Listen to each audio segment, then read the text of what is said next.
Hi friends, welcome to accounts classes. First of all, I will share with you need for accounting. Let's start. At the end of each year, all the businessmen want to know how much they have gained or lost during the year.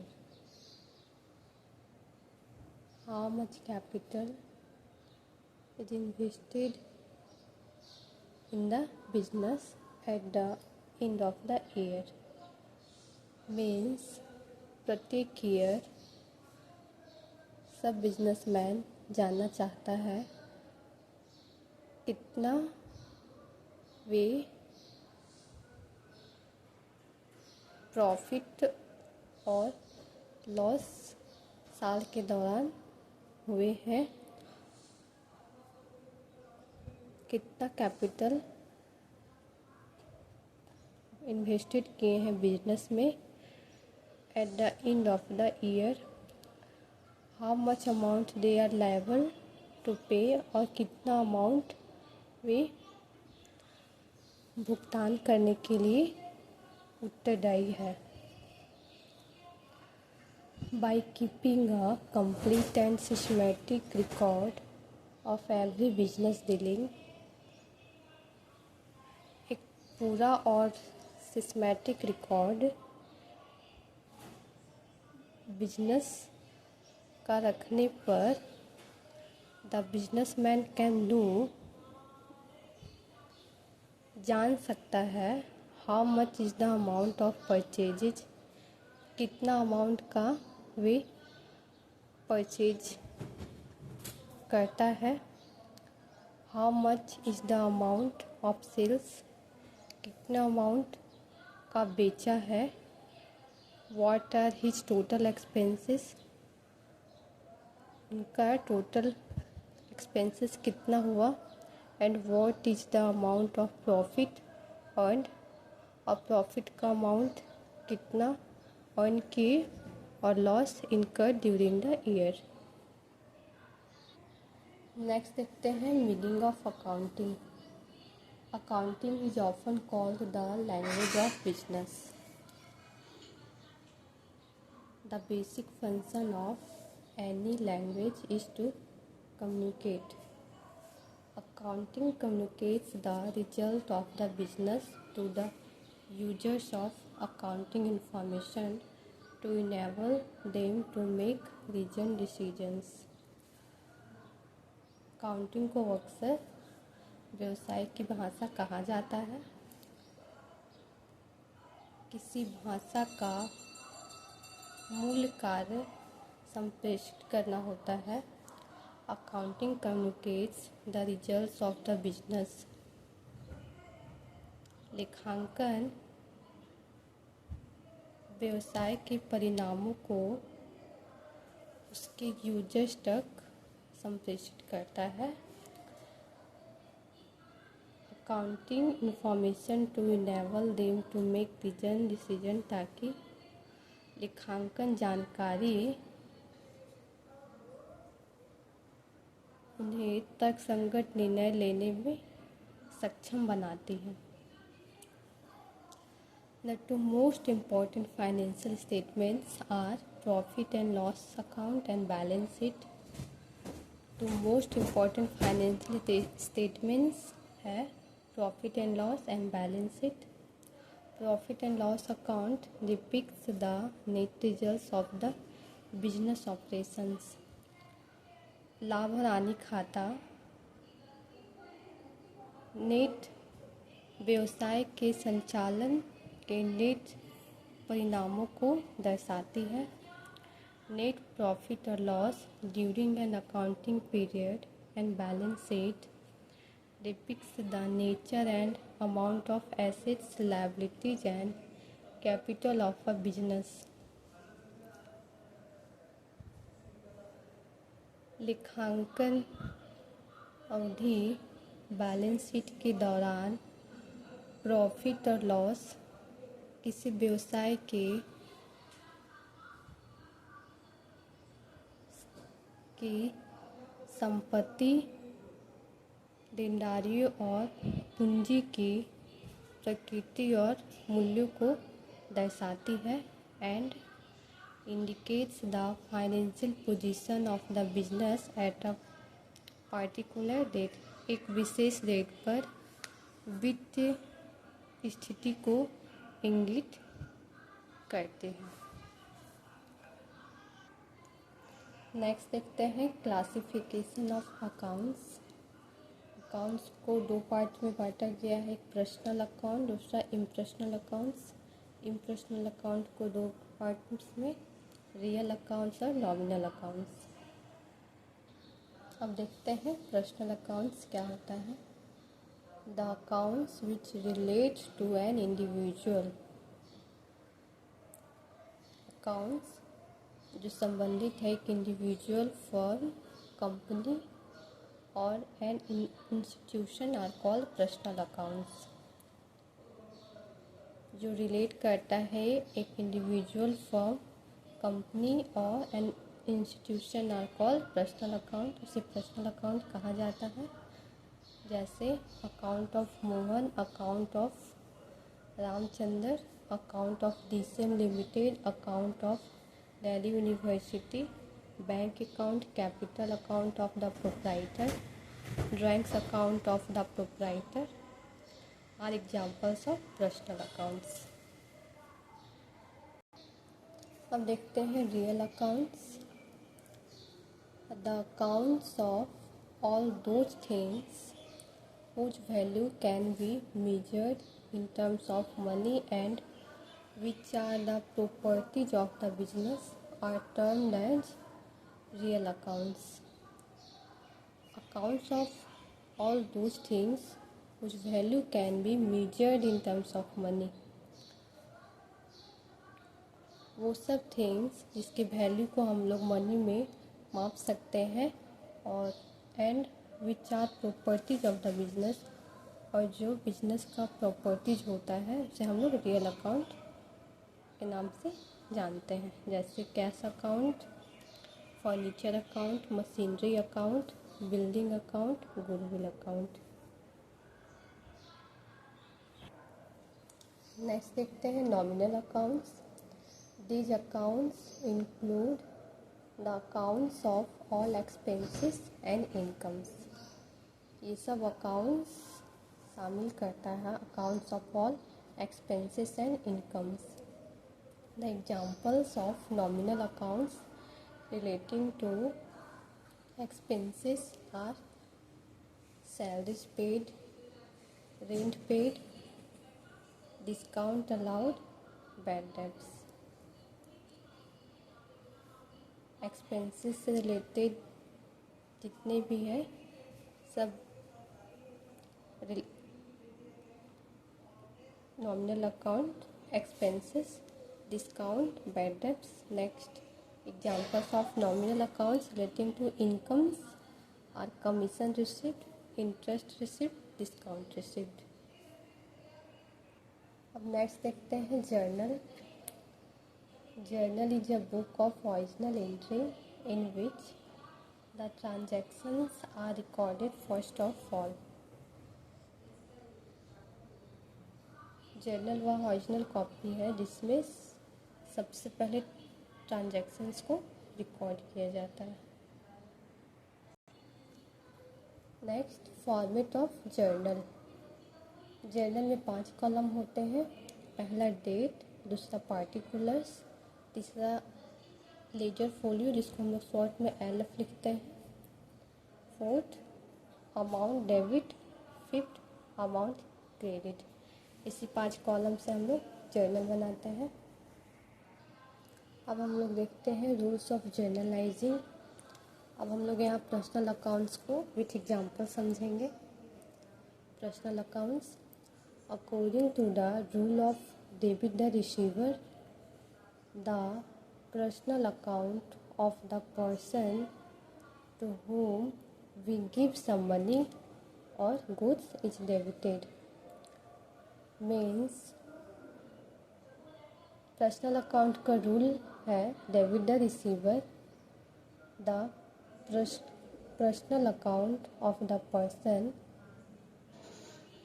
To whom give some money, जिसे हम लोग कुछ पैसा या goods देते हैं उसे debit किया जाता है, यानी डेबिट द रिसीवर, जो रिसीव करता है उसे डेबिट किया जाता है। For example, if we give 20,000 to Gopal, the entry will be Gopal account to cash account, because Gopal ने रिसीव किया है तो गोपाल को यहाँ डेबिट किया जाएगा कैश, तो टू कैश अकाउंट इसका नरेशन हो जाएगा cash paid to Gopal. In the same way, according to the rule of credit the giver, the personal account of the person from whom we receive money or goods is credited, जिससे हम लोग कुछ receive करते हैं goods या money, उससे is credited किया जाता है। For example, if we receive ₹50,000 from Govind, Govind से 50,000 रिसीव किया गया, the entry will be cash account to Govind account, because we receive some money or goods is credited. हमने गोपाल से 50,000 रुपीज़ रिसीव किए, क्रेडिट द गिवर, हम लोग क्रेडिट द गिवर, गोविंद ने हमें 50,000 कैश दिया, इसीलिए क्रेडिट द गिवर, गोविंद यहाँ देने का काम किया तो गोविंद को क्रेडिट किया जाता है, narration cash receive from Govind. Next देखते हैं real accounts. According to the rule of debit what comes in and credit what goes out, the account of the cash or other property which is received by the business firm is debited, and in the same way the account of the cash or other property which goes out of the business is credited। Business के अंदर जो आता है उसे हम लोग debit करते हैं और जो बिजनेस से बाहर जाता है उसे क्रेडिट किया जाता है। For example, if machinery is about for ₹5 lakh, the entry will be machinery account to cash account, because which is received by the business is debited, machinery हम लोगों ने ख़रीदा है तो उसे डेबिट करते हैं। And in the same way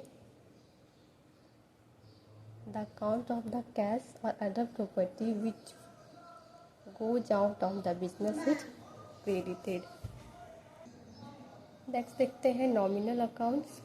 according to the rule of debit all the expenses, the accounts of all expenses and losses are debited.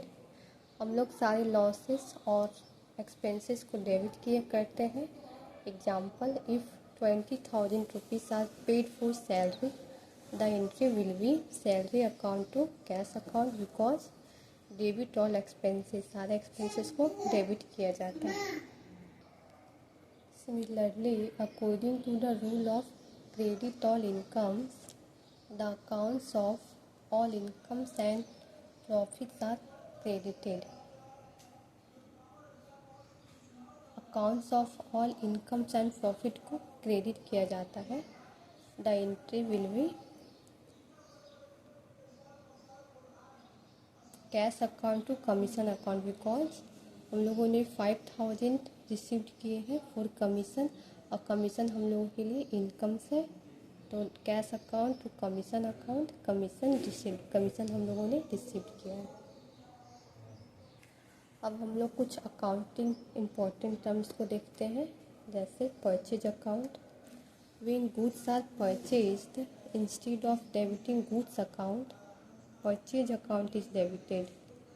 जब गुड्स खरीदा जाता है तो गुड्स अकाउंट को डेबिट करने की जगह परचेज अकाउंट को डेबिट किया जाता है। Purchase account is a nominal account. अभी मैंने पीछे बताया है कि परचेज अकाउंट एक नॉमिनल अकाउंट है। And while passing a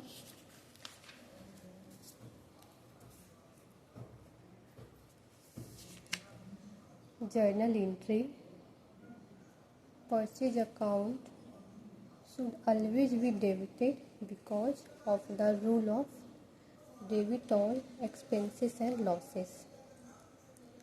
purchase को हमेशा डेबिट किया जाता है क्योंकि the rule of debit all the expenses and losses, सारे एक्सपेंसेस और लॉसेस को डेबिट किया जाता है।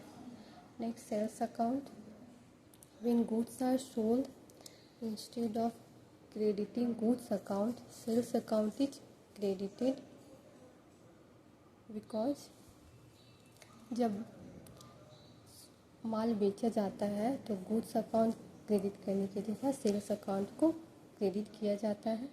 Sales account is a nominal account and while passing a journal entry, sales account should always be credited because of the rules of credit all incomes and gains। क्योंकि sales हमारे लिए income और gains को हम लोग credit करते हैं। Next purchase return account, this account is also named as return outward, इसे हम लोग रिटर्न आउटवर्ड भी बोलते हैं।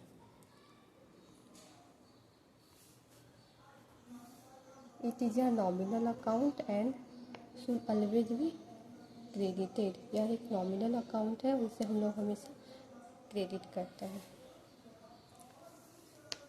नेक्स्ट है sales return account, this account is also named as return inward, इसे हम लोग रिटर्न इनवर्ड भी बोलते हैं।